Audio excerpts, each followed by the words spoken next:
In a community arts centre in Cape Town's southern suburbs, an intricate doodle is taking shape. Using the day's theme of letters, Carrie Longman's design is a take on the family tree. Taking the time out to get into the present holds many advantages for people living busy city lives. I would call myself a very creative person, but during the day I have a very non-creative job generally. So for me, having these outlets where I can just sit very quietly and let myself in a way meditate, even if there's sound going on around me, it's a very, very therapeutic and cathartic experience, and that's what I love about it.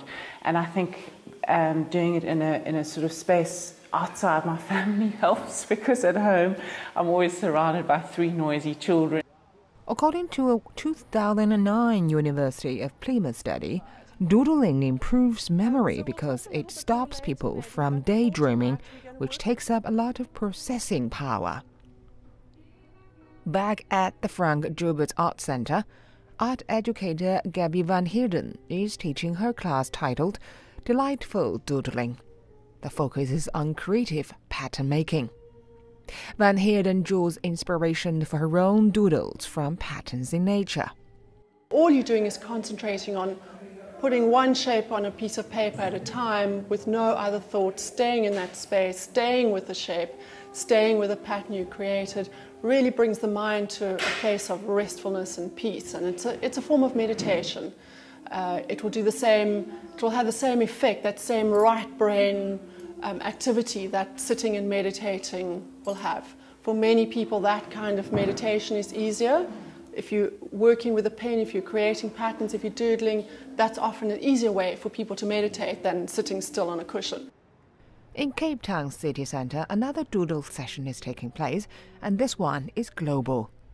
It's part of the 1,000 Joins initiative, which began in 2007 as a way to raise money for a local NGO that feeds the homeless.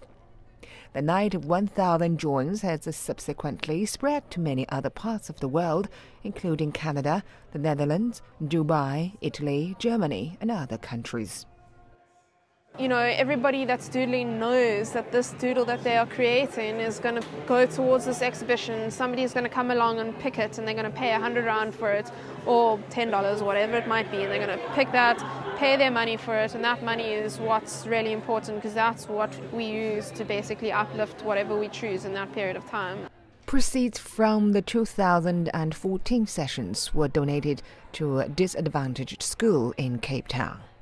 The next 1,000 Joins Cape Town sale, which will include these doodles, will be in 2016. The charity that will benefit has yet to be decided.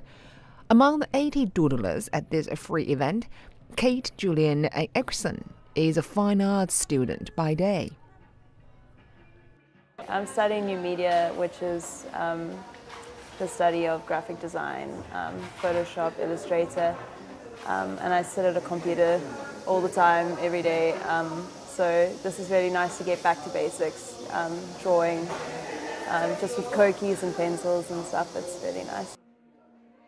A total of 8,500 doodles were created at the session. Liang Hong, CCTV.